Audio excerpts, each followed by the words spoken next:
Bienvenue sur Mama Librée, le podcast qui parle de conception, grossesse et postpartum sans tabou. Je m'appelle Anaïs Roinard, je suis naturopathe et je serai votre guide durant votre maternité afin de vivre une grossesse et un postpartum qui vous ressemblent. Interviews d'experts, témoignages de parents et conseils pratiques, retrouvez dans ce podcast toutes les informations dont vous avez besoin pour vivre au mieux cette période de transformation. Bienvenue Marine dans le podcast Mama Librée. Merci Anaïs. Je suis ravie de te recevoir aujourd'hui. Marine, tu as créé Mamazoa. Donc Mamazoa, ce sont des box dédiées aux femmes, aux femmes pendant du premier trimestre, c'est ça ? Oui, de la grossesse. De la grossesse. Jusqu'au 4e trimestre. Donc c'est des box... Alors j'ai refait mon offre donc, il n'y a pas longtemps pour vraiment axer l'offre des box sur les 4 trimestres de la grossesse. Donc les 4 saisons, que j'aime appeler ça comme ça. Dans ma formation de doula, on parle des 4 saisons de la grossesse. Et c'est un concept qui m'a beaucoup parlé. Et donc voilà, ça commence avec le printemps, avec le premier trimestre, l'été, 2e trimestre, l'automne, le 3e trimestre avec l'enfantement qui vient achever cet automne, et puis l'hiver où on vient vraiment dans un cocon, donc c'est son 4e trimestre, donc plutôt la période du postpartum du coup. Et c'est en fait, donc toi tu es doula comme tu viens de le dire, et justement c'est cette expérience et ces connaissances aussi que tu as un peu mises dans ces box quelque part, oui. Qui vont accompagner, donc c'est sous forme d'abonnement, qui vont accompagner les femmes durant toute la période de leur grossesse, et puis aussi maintenant on l'inclut vraiment ce postpartum comme tu disais dans le 4e trimestre. Et dans ces box on retrouve donc certains produits. Oui, alors j'ai fait le choix d'avoir des produits assez variés, donc c'est à la fois de la cosmétique, il y a aussi des tisanes, il y a de la phytothérapie, il y a de l'alimentaire aussi, quelques accessoires mais pas beaucoup.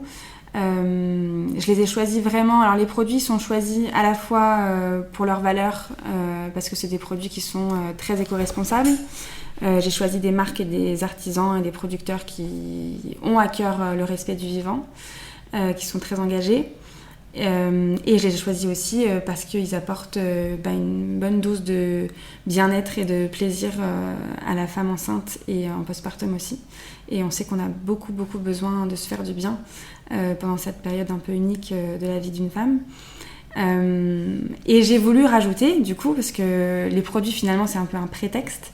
Et dans les box, donc il y a un guide à chaque fois qui fait entre 100 et 170 pages à peu près. Donc, c'est presque un livre. Voilà, c'est comme des petits livres oui. que j'ai rédigés grâce à mes connaissances, parce que ça fait maintenant peut-être 2-3 ans que je me renseigne à titre personnel, plus avec des formations diverses et variées autour de la grossesse, la naissance et le postpartum.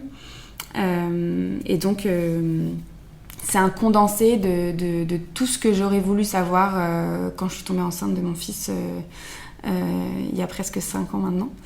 Et on vient aborder du coup beaucoup de sujets autour de la physiologie, de ce qui se passe dans le corps, mais aussi de la nutrition. On va aussi parler évidemment de la danse hormonale de l'enfantement, des besoins de la femme qui enfante, de comment on fait pour préparer son postpartum.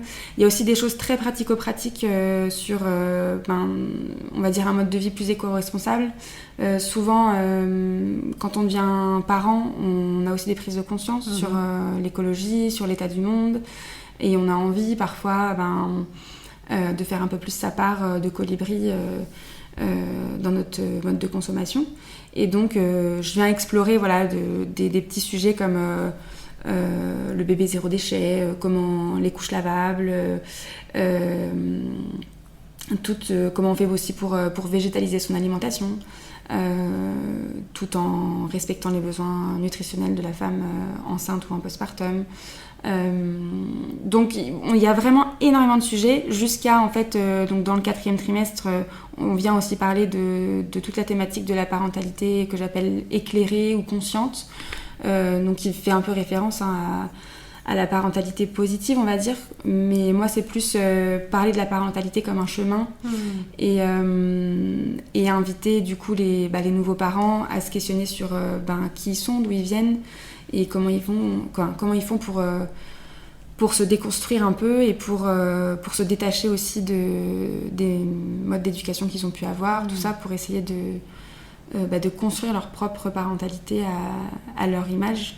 Et, parfois de se reconnecter un peu finalement dans ce que tu dis, j'entends au cœur en fait, revenir tiens, dans mon éducation, qu'est-ce qui a été source de souffrance pour moi, qu'est-ce qui a été bénéfique, un peu déconstruire les schémas pour créer une nouvelle façon d'être parent.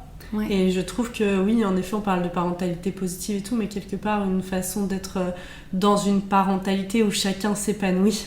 Oui, tout à fait. Et c'est aussi se reconnecter à son intuition en tant que parent, je pense. Parce que quand on parle, quand même, je trouve, aux jeunes parents, et en particulier aux mamans qui viennent d'enfanter, on a quand même une espèce d'envie viscérale de connexion avec son bébé qui n'est pas très, on va dire, acceptée dans notre culture occidentale, où il y a beaucoup cette injonction à le mettre dans sa chambre, à la séparation précoce, voilà. Donc voilà, tous les guides que j'ai écrits sont vraiment des invitations. On vient explorer énormément de sujets, parfois très en profondeur, parfois un peu moins, mais ça laisse aussi l'opportunité après à chacun d'aller approfondir certains sujets avec des ressources que je donne aussi pour aller un peu plus loin. Et voilà, c'est mes petits bébés et qui ont été d'ailleurs sur cette deuxième version, je le précise parce que c'est très important pour moi, je les ai fait relire et corriger par une sage-femme qui s'appelle Inès et par Stéphanie qui est diététicienne périnatale et spécialisée dans la nutrition des femmes. En effet, c'est hyper important. Et oui, ça me tenait vraiment à cœur. Un regard de professionnel sur le sujet. Ouais, parce que moi je ne suis pas professionnelle de santé et j'ai pas vocation à l'être. Et du coup, c'était hyper important que tout ce que je dis dans ces guides-là soit vraiment validé par des pros de santé qui sont experts dans leur domaine. Donc dans ces guides de santé, on peut vraiment retrouver des conseils, des astuces, mais aussi comme un fil conducteur tout au long de la grossesse pour nous guider dans peut-être aussi les choses à penser ou à faire. Oui, alors il y a aussi des choses très concrètes, la valise maternité, de quoi on a vraiment besoin, le matériel de puériculture, qu'est-ce qui est vraiment utile de qu'est-ce qui n'est pas vraiment utile. Bon, alors ça dépend bien sûr de chaque modèle familial, mais j'invite du coup les futurs parents à se questionner là-dessus. Et à du coup faire des choix éclairés, en fait, c'est surtout ça, sur ce dont ils ont vraiment besoin. Alors que ce soit sur des trucs très pratico-pratiques, et puis des choix éclairés aussi sur les examens qu'on peut nous proposer pendant la grossesse et surtout pendant l'accouchement. Et oui. Et d'ailleurs, c'est hyper important, hein, tu vois, moi aussi j'ai... Dans le contenu que j'ai créé pour Mama Librée, j'ai fait relire par une sage-femme et tout, certains.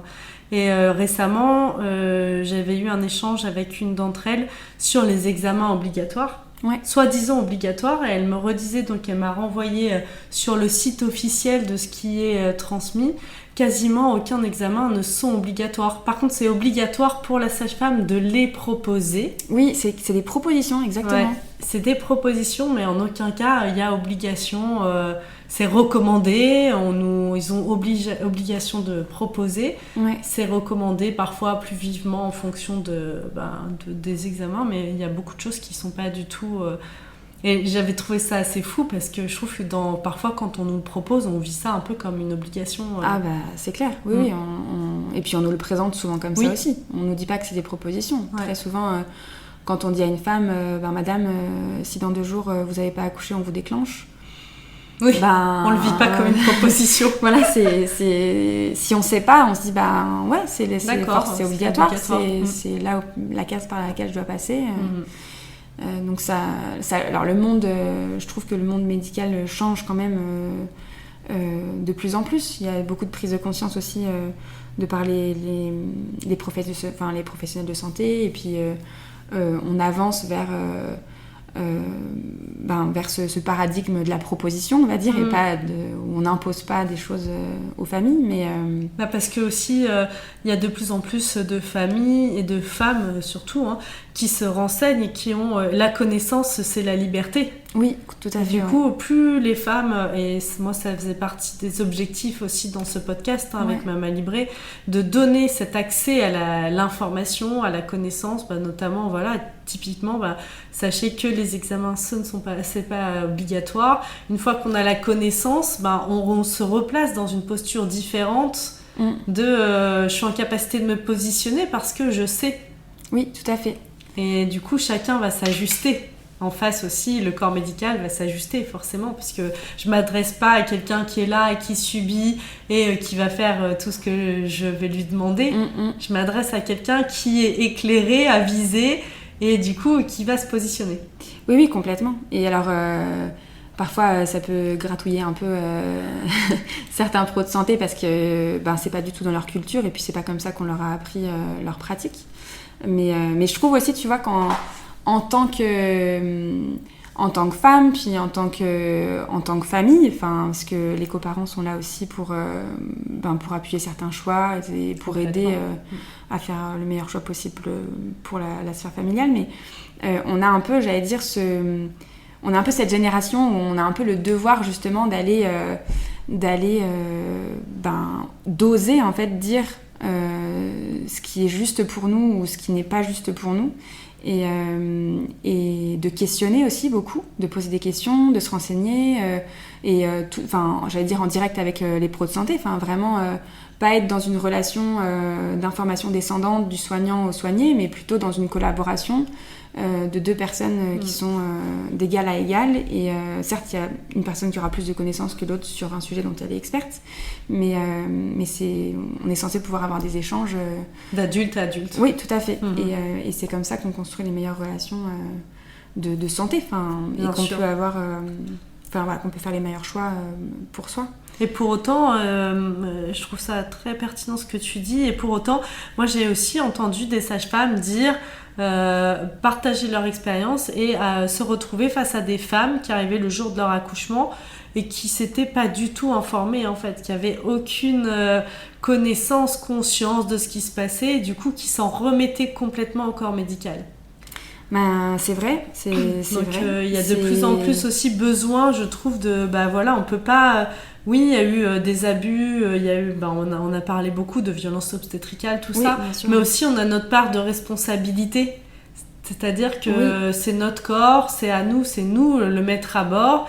Et si on ne sait pas et qu'on n'a pas les connaissances et qu'on arrive un peu en mode de touriste, faut pas être surpris. Non, mais je trouve que c'est important, tu vois, que chacun reprenne ses responsabilités aussi. Oui, c'est sûr. Mais après, c'est vrai que c'est pas facile en tant que femme dans une société patriarcale, justement, ne serait-ce que d'avoir cette prise de conscience de je suis moi, j'ai mon corps mes choix.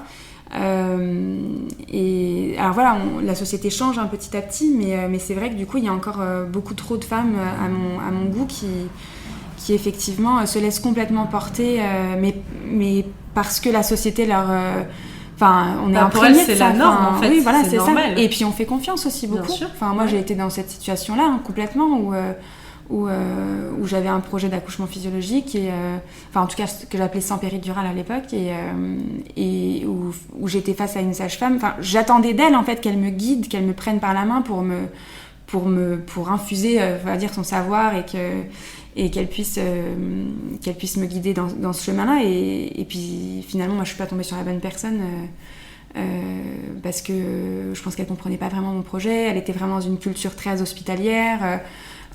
Pour elle, les femmes, ça pouvait éventuellement accoucher sur le côté, mais quand même allongé sur la table.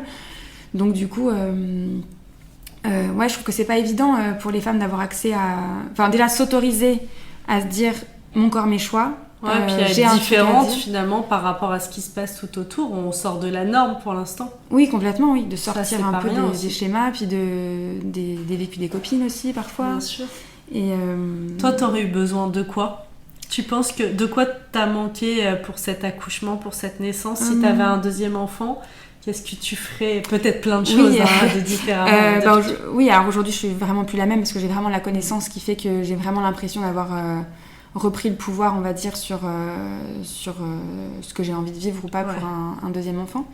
Mais après, je regrette rien parce que c'est mon chemin et au contraire, c'est ça qui m'a amenée aujourd'hui à avoir créé Mamazoa, à m'être renseignée comme jamais sur toutes ces questions-là et à essayer de porter le message à mon échelle. Avoir développé cette connaissance. Oui, voilà, tout à fait. Et être allée la chercher, lire des études sur des trucs, sur les bolus de péridurale, enfin voilà. Mais du coup... moi, ce qui m'a manqué, je pense, c'est... ce qui aurait pu changer, en tout cas, cette expérience, c'est un accès simplifié à l'information et un peu un truc all-inclusive. Je pense que c'est aussi pour ça que j'ai voulu créer les box. C'est que du coup, comme je disais, la box en elle-même, c'est des produits puis un guide. Et voilà, quand on achète l'expérience...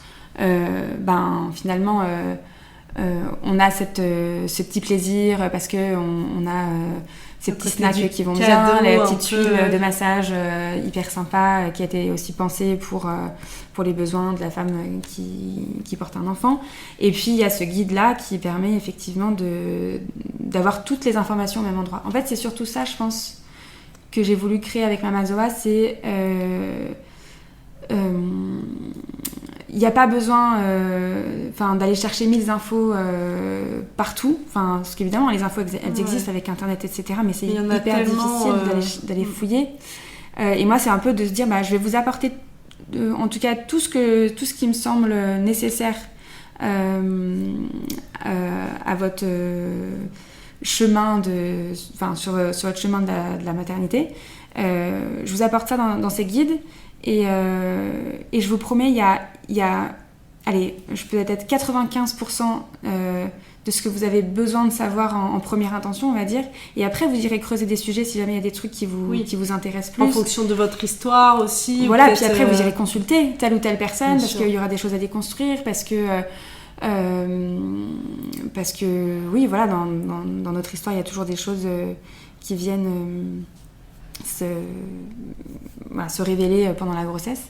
Mais mon envie avec Mamazoa, c'était vraiment ça, c'était de se dire, vous prenez pas la tête en fait, genre j'ai fait la job pour vous. Et dans mes guides il y a tout ce que vous avez besoin de savoir et toutes les portes en fait je les ai ouvertes pour vous. Donc lisez ça, faites-le lire aussi à votre mari, à votre femme, à votre conjoint, parce que c'est hyper important d'être une équipe pour vivre une grossesse, un accouchement et un postpartum le plus serein possible. Mais c'est un peu ça, j'ai ouvert les portes pour vous, tout est dans les petits guides et allez-y. Après, vous faites votre chemin vous-même, mais voilà. Génial. Et dans ces petites box, qu'est-ce que tu as mis dedans alors? Donc tu parlais d'huile de massage, de petits... Oui, alors ça dépend des box, mais donc oui, alors il y a de la cosmétique avec des huiles de massage, il y a un beurre de... Alors il y a aussi des box... oui, alors je reviens sur mon... Je ne vais pas trop m'éparpiller. Mais donc oui, des huiles de massage. Alors j'ai par exemple, en alimentaire, j'ai des granolas qui sont riches en protéines par exemple, parce qu'on sait que la femme enceinte a vraiment besoin de sa dose de protéines journalière parce qu'elle a des besoins nutritionnels qui font qu'elle a besoin de manger plus de protéines. Et du coup, c'est comme un petit échantillon et après, ils peuvent le retrouver facilement alors, c'est pas des échantillons. On va dire 95% des produits sont vraiment des formats full size. Okay. C'est vraiment des... Donc, elles ont pour un trimestre ou pour... le granola, non, il va pas tenir un trimestre.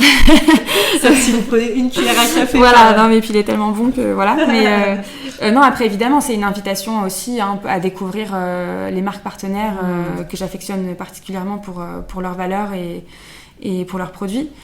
Donc après évidemment, alors ce que je suis en train de mettre en place, c'est tout un programme aussi de partenariat pour que mes clientes puissent avoir des codes promo par exemple pour aller rechercher si elles ont trop adoré ce granola de New Morning, oui, trop bien.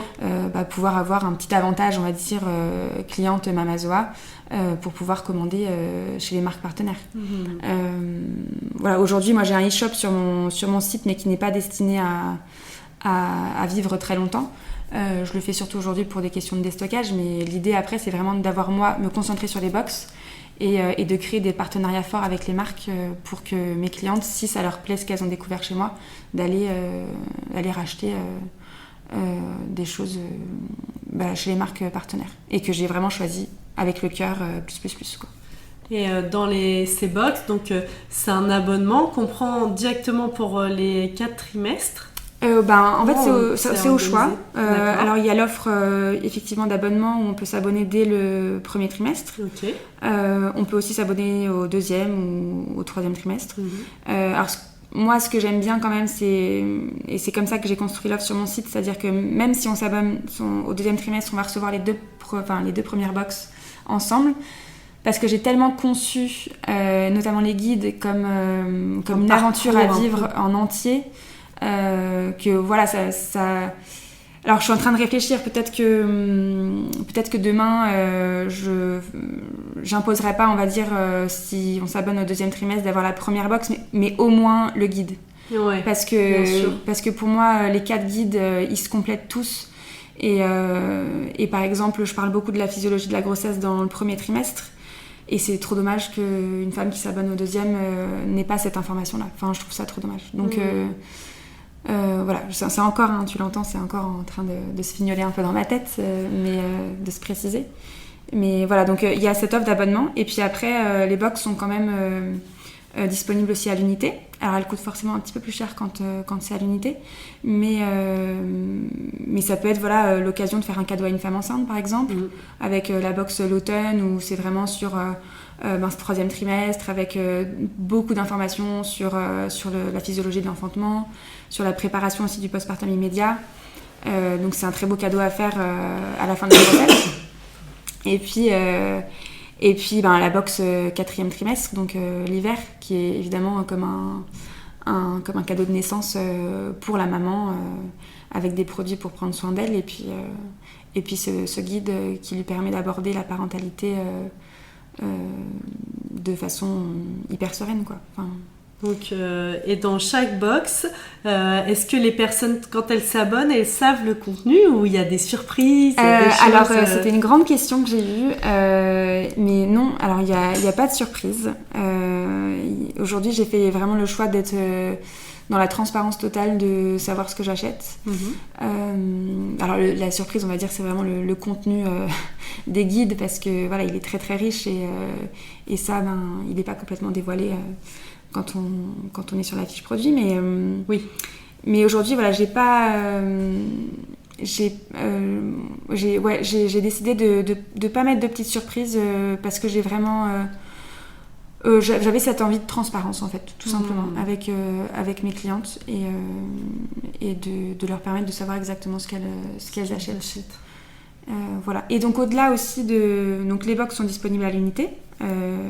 Et puis évidemment c'est sans engagement, c'est-à-dire qu'on sait qu'une grossesse, la vie peut faire qu'à un moment donné il y a un arrêt spontané de grossesse, par exemple. J'ai fait ce choix d'être dès le premier trimestre parce que je pense que c'est hyper important dans un trimestre où les femmes se sentent souvent seules, peu accompagnées, justement d'avoir cette box qui permet de se sentir un peu soutenue, accompagnée dans ce premier trimestre qui parfois peut même être le plus dur des 4.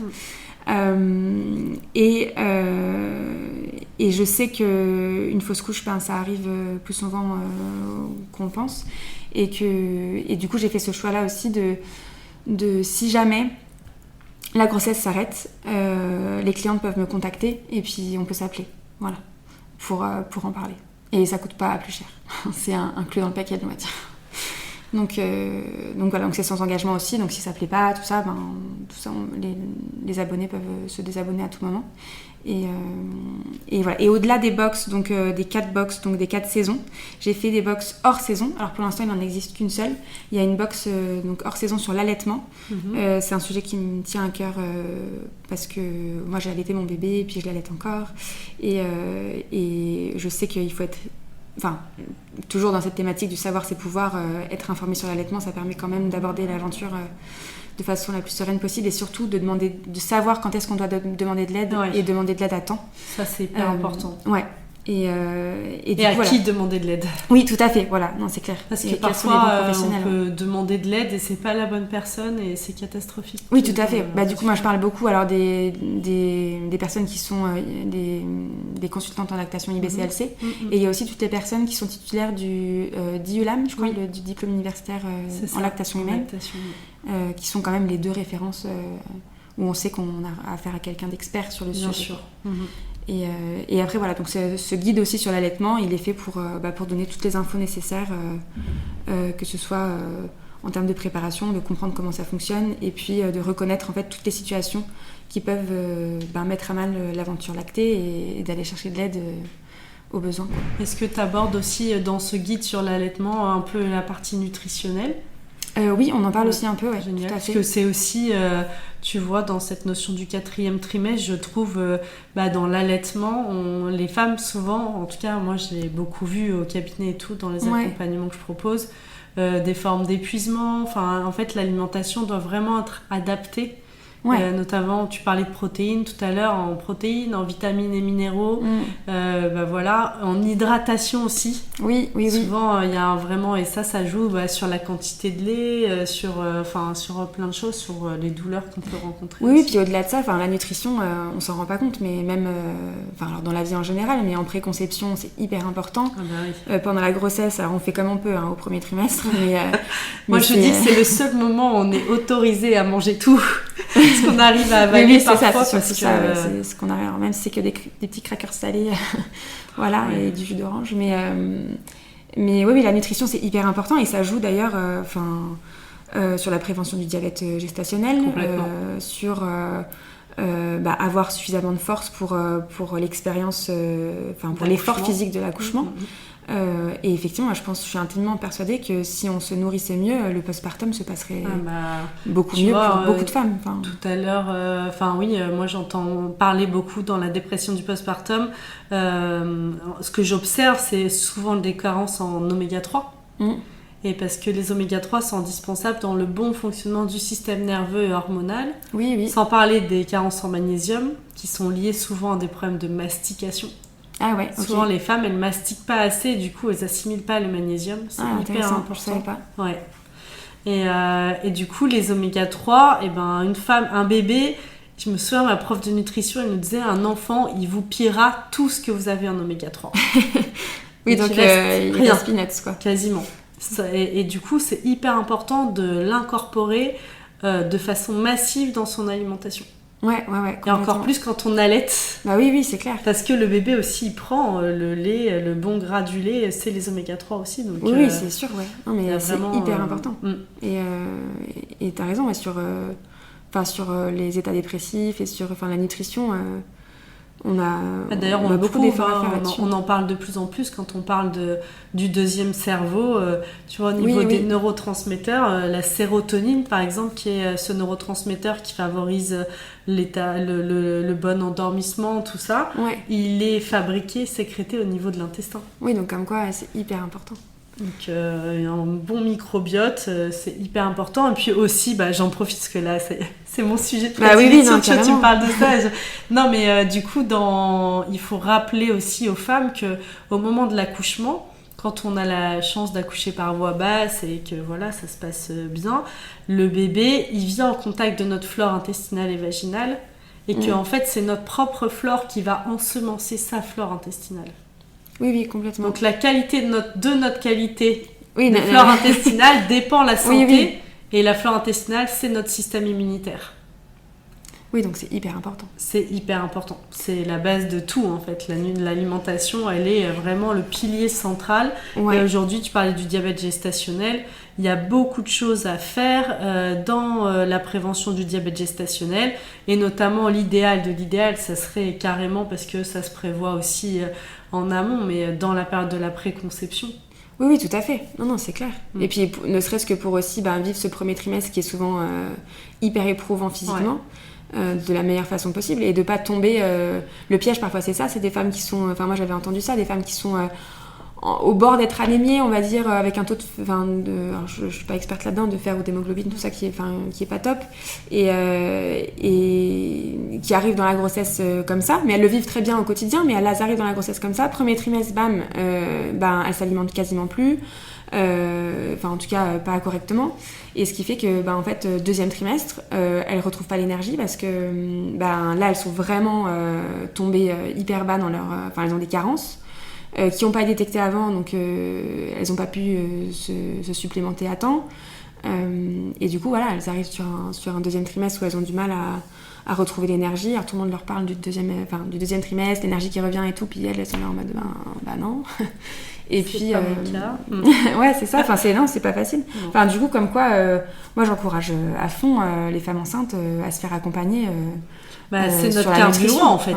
Ouais, complètement. C'est comme si on demande à un véhicule de fonctionner sans carburant, ça fonctionne pas. Ouais, puis vraiment en gardant en tête, c'est ça qui me permettra de vivre la grossesse de la meilleure façon possible, aussi bien physiquement que au niveau émotionnel, et puis pour l'accouchement, parce que si on doit faire face à 24 heures de travail, il faut qu'on soit et puis même ne serait-ce aussi que pour faire face aux hémorragies du postpartum, où parfois il y a une femme qui a pareil, qui est un peu carencée en fer, elle va faire une toute petite hémorragie, on va dire, je sais pas, elle va peut-être perdre 400, 500, on parle d'hémorragie en France à 500 ml, mais si une femme qui est un peu anémiée déjà, qui perd 500 ml de sang, c'est énorme. En fait elle va super mal le supporter. Alors que si elle avait une nutrition optimale qui lui permettait de pas être anémiée, en fait les 500 ml